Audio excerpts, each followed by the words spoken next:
एक घर में प्रार्थना चल रही थी। उस दिन जो हमने दिखाया था, उसके बाद एक और पहलू उसका निकल के आया है। जी, जैसे ज्योति शर्मा आकर वो सबको बोल रही थी कि आप इसके विरोध में बोलो, आप इसके विरोध में बोलो। जो इकट्ठे थे लड़के वो वहाँ के नहीं हैं और नशे भी किए थे। मांग यही है कि ये जो अवैध है इसको तोड़ना चाहिए, बुलडोजर चलना चाहिए। बीएसपी से यही मांग है और ये जो धर्मांतरण करवाती है उसके लिए कार्रवाई होना चाहिए। जब मैं मंदिर बनवाई तो कोई बोलने नहीं आया कि वो मंदिर अवैध है, वो जगह अवैध है। तो अब बोल रहे हैं जब मैं प्रार्थना करी तो वो अवैध है, ये तो गलत है। बजरंग दल के आए और बाहर से सुटकुनी लगा दिया गया और उसके बाद धीरे धीरे पूरी भीड़ बढ़ गई और साथ ही में पुलिस भी आई उनके साथ में। साहू समाज को भी मैं बोलना चाहूँगी कि साहू समाज जिस समय मेरे बच्चे बहुत तकलीफ में थे, मरने के कगार पे थे, हॉस्पिटल में जब वो पड़े हुए थे, तब तो साहू समाज पूछने के लिए नहीं आया कि बहन आपके बच्चे कहाँ हैं, हम आपकी सुधि लेने के लिए आए हैं। थाने में जो चीज़ें हुई, कहा गया है कि आप लोग को वहाँ पे प्रार्थना नहीं करना है। आपका क्या उस पर जवाब? नहीं, प्रार्थना तो होगा।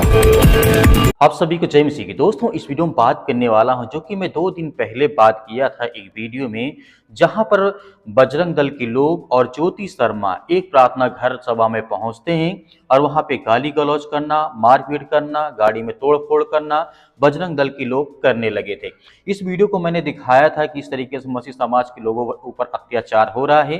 खास करके छत्तीसगढ़ में बहुत सारे ऐसे जगह स्थान हैं जहां पर मसीह समाज के लोगों को बहुत ज्यादा सताया जा रहा है। इसमें शासन और प्रशासन भी उन्हीं लोगों का साथ देती है जो लोग घर में आकर के तोड़ फोड़ करते हैं, मारते हैं, पीटते हैं और धमकी देते हैं कि अब प्रार्थना नहीं होनी चाहिए। लेकिन अब वीडियो आ गई है मसीह समाज की ओर से, उनका कहना है प्रार्थना तो यही होगी, अब कुछ भी हो, क्योंकि हमें अधिकार देता है संविधान, कानून, और इस तरीके से भारत देश का संविधान हमें हक अधिकार देता है।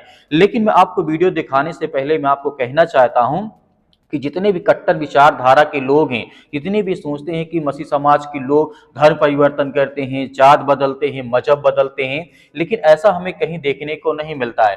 जो कि यहाँ के डीएम, एसडीएम, कलेक्टर के पास ये अधिकार होता है किसी के धर्म परिवर्तन कराना या उसका नाम चेंज करवाना, उसके मतलब जाति चेंज करवाना या कुछ भी हो, कलेक्टर के पास पावर होती है। लेकिन इन लोगों को ये नहीं समझ में आता जो विश्वासी जन है, आप किसी के घर में जाने से आप रोक सकते हैं, किसी के घर जाने से आप रोक सकते हैं, लेकिन आप उसके मन को कैसे रोक सकते हैं? वो अपने घर में प्रार्थना नहीं करेगा, वो अपने घर में बाइबल नहीं रखेगा। जब 2-4 लोग इकट्ठा नहीं होंगे तो क्या अपने ये सोचते हैं कि मतलब वो प्रार्थना ही नहीं करेंगे? करेंगे वैसे भी। लेकिन इनका मसीह समाज की जो बहनों के साथ गलत हुआ है, उनका क्या कहना है, आप पहले इस वीडियो को देखिए, उसके बाद में बात करनी। ठीक है, क्या कुछ हुआ था? थोड़ा सा डिटेलिंग बताइएगा कि उस दिन हुआ क्या था, क्योंकि हम जब आए थे हमने जो चीज़ें देखी, जो भीड़ देखी, जो चीज़ें वहाँ पर बातचीत हुई, वो हमने दिखाई। आज वो पहलू दिखाना चाहते हैं जो आप लोग के साथ हुआ, जो आप लोग भीतर थे, क्या हो रहा था और क्या सारी चीज़। हर संडे की तरह जैसे कि सुबह 8:30 बजे हमारी सभा चालू होती है, दुआ प्रार्थना हम लोग 20-25 लोग बैठ के करते हैं, वैसे ही प्रार्थना कर रहे थे। और हम क्या प्रार्थना कर रहे थे तो हमने अंदर में थे सभी के सभी, तो हमारा क्या सीसीटीवी कैमरा लगा हुआ है, तो देखे कि बजरंग दल के आए और बाहर से सुटकुनी लगा दिया गया और उसके बाद धीरे धीरे पूरी भीड़ बढ़ गई और साथ ही में पुलिस भी आई उनके साथ में और वहाँ फिर नारेबाजी होने लगी। मेरा नाम ले लेकर गाली दिया गया, मुझे बहुत गंदी गंदी गाली दिया गया और वहाँ जितने गाड़ी खड़ी थी वो गाड़ी को तोड़फोड़ किया गया, यहाँ तक कैमरा को भी तोड़ दिया गया है, हमारे घर को क्षतिग्रस्त किया गया है। और पुलिस आई हमें ले जाकर नेवई थाना से सेक्टर 6 से हमें भट्टी थाना ले जाया गया और हमारे ऊपर अपराध पंजीयन कर दिया गया। क्या धारा लगा? धारा हमारे यहाँ 299 BNS लगा हुआ है जी। क्या कहा गया थाने में आप लोग से? थाने में हमें कुछ नहीं, बैठा के रखा गया। वहाँ FIR नहीं हुआ, FIR हुआ नेवई थाना में, मगर हमें वहाँ बैठा के रखा गया। क्या आप लोग मानते वो चर्च है या फिर प्रार्थना सभा के लिए ऐसे ही आप लोगों ने मतलब अपने घर को खोला है कि रविवार को आए वहाँ पर प्रार्थना वगैरह कर सकते हैं? जी, हम मिलकर वहाँ प्रार्थना करते हैं क्योंकि परमेश्वर का वचन कहता है जहाँ 2 या 3 मेरे नाम से जमा होते हैं उस जगह में मैं हूँ। तो हमें परमेश्वर को ढूंढने के लिए कहीं चर्च और कहीं जाने की जरूरत नहीं है, हम जिस जगह इकट्ठा हो जाते हैं वहाँ प्रभु आ जाता है, इसलिए हम मिलकर वहाँ प्रार्थना करते हैं। लेकिन लोगों को विरोध क्यों होने लगा फिर? क्योंकि आप लोग कह रहे हैं कि काफ़ी समय से कर रहे हैं आप लोग वहाँ पे, अचानक एक दिन एक रविवार को विरोध क्यों होता है? कोई कारण? जी, जैसे ज्योति शर्मा आकर और अपने टीम के साथ आई और वो लोगों को सबको बोल रही थी, क्योंकि हमारे लोग बाहर थे, वो लोग बता रहे थे कि वो सबको बोल रही थी कि आप इसके विरोध में बोलो, आप इसके विरोध में बोलो और बोलो कि ये महिला ठीक नहीं है, क्योंकि इतने समय तक हम वहाँ आराधना प्रार्थना करें, किसी को कोई दिक्कत नहीं है। एक दिन में सब ऐसे कैसे बोलेंगे? और वहाँ के बहुत सारे जो इकट्ठे थे लड़के वो वहाँ के नहीं हैं और नशे भी किए थे और बहुत कुछ वो सबको भड़का रही थी। वो कह रहे थे कि धर्मांतरण जैसी कोई चीज़ें हैं जो अंदर चलती हैं। क्या होता है धर्मांतरण? थोड़ा सा डिस्क्राइब करेंगे मुझे आप? जी, वो जो बोल रही थी धर्मांतरण वहाँ होता है, कोई घर, कोई कलीसिया या कोई चर्च में धर्मांतरण नहीं होता।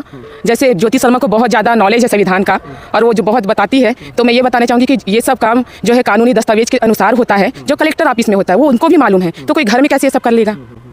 ये स्वयं की स्वेच्छा है, ना कि कोई दबाव और ज़बरदस्ती से होगा। तो जो एक्चुअल पड़ोस के लोग हैं वो क्यों नहीं उस समय साथ दे रहे थे? क्या कारण था? हम लोग अंदर प्रार्थना कर रहे थे, ये सबके घर जा के सबको बुला के, अब नहीं बोलोगे तो कब बोलोगे, ऐसे बोल के बुला के वहाँ हमारे विपक्ष बोला गया है। तो आपका कहने को उकसाया जा रहा था? उकसाया गया है, सबको भड़काया गया है और वहाँ जितने लड़के थे वो मोहल्ले के, वो गली के नहीं थे, सब दूसरे जगह से आए थे जी। ये बताइए, अंदर और भी कुछ लोग थे बताया जा रहा है, आप लोग जब जहाँ थे तो अंदर में हम लोग जितने विश्वासी और औपचारिक रूप से हम जो क्रिश्चियन हो चुके हैं वही बैठ के दुआ प्रार्थना कर रहे थे। और हमारे जो बच्चे रहते हैं, जो विश्वासी, उनके ही बच्चे थे और कोई बच्चे नहीं थे। थाने में जो चीज़ें हुई कि कहा गया है कि आप लोग को अब वहाँ पे प्रार्थना नहीं करना है, आपका क्या उस पर जवाब है? नहीं, प्रार्थना तो होगा भाई, जैसे सब अपने अपने घर में दुआ प्रार्थना करते हैं वैसे हम भी प्रार्थना करेंगे, हम बंद नहीं करेंगे। वहाँ प्रार्थना आज से 5 साल से हो रहा है, अभी तक होते हुए आया है और आगे भी होगा, क्योंकि ये अपनी अपनी आस्था है और अपने घर में हम दुआ प्रार्थना कर सकते हैं। कोई कानून के दायरे में ही रह के हमें संविधान हमें अधिकार दिया है कि जिस आस्था को हम मानते हैं उसमें दुआ प्रार्थना कर सकते हैं। आपके पक्ष मतलब आपके सपोर्ट में कुछ लोग भी थे, क्या वो लोग अभी भी हैं, बातचीत हो रही है क्या? क्योंकि फिर रविवार आएगा तो आप जिस तरह से कह रहे हैं कि आप करेंगे, तो फिर अगर कोई ऐसी स्थिति बरपी तो फिर जैसे कि अभी हमारे अब जाने के बाद कुछ लोग हमारे पास आए कि ये तुम्हारे साथ गलत हुआ, कई लोग तो हमें देख के उन लोग वापस चले गए, मोहल्ले वाले लोग, कि नहीं ये इनके साथ गलत हो रहा है। अब उतने भीड़ में उतने सामाजिक लोग आए हैं, यदि समाज वाले को हमसे दिक्कत था तो हमसे बात करना चाहिए, उनको साहू समाज को हमसे बात करना था। और रही सवाल इसी जगह यदि बजरंग दल और भीम आर्मी के कुछ लोग आए थे, यदि आपस में वाद विवाद हो जाता तो ये साहू समाज जो आए थे उनकी वजह से ये बलवा हो जाता, तो ये नहीं करना था। समाज वाले को सोचना था, एक बार हमसे बात करना था उनको। ठीक है, और कुछ बताना चाहते हैं लोगों को या फिर कुछ कहना चाहते हैं? जी नहीं, अब जो भी है उनसे बात। कि जैसे वो बोल रहे थे कि वो जगह बहुत हमारा घर अवैध है, तो वो पूरा एरिया बीएसपी की जगह है, पूरा बीएसपी अवैध है। और जिस समय उस समय भी सब बहुत सारे चैनलों में जो वीडियो डाला गया, मैं सुनी कि बोल रहे थे कि ये मंदिर इसने बनाया। हाँ, वो मंदिर मैंने बनवाया। जब मैं मंदिर बनवाई तो कोई बोलने नहीं आया कि वो मंदिर अवैध है, वो जगह अवैध है। लेकिन आज जब मुझे कोई कष्ट था, मैं प्रभु के पास आई, मेरा प्रभु को मैं विश्वास किया और मेरे जीवन में, मेरे परिवार, मेरे बच्चों के जीवन में एक अच्छा काम हुआ, स्वास्थ्य में सुधार आया और बहुत सारी चीज़ें जो मुझे प्रभु में शांति मिली। तो अब बोल रहे हैं जब मैं प्रार्थना करी तो वो अवैध है, ये तो गलत है। जिस तरीके से आपने इस वीडियो में देखा, इनका साफ साफ कहना है कि बजरंग दल के लोग और जो पुलिस प्रशासन जो कार्यकर्ता हैं, कहीं न कहीं बजरंग दल का मतलब साथ देते हैं।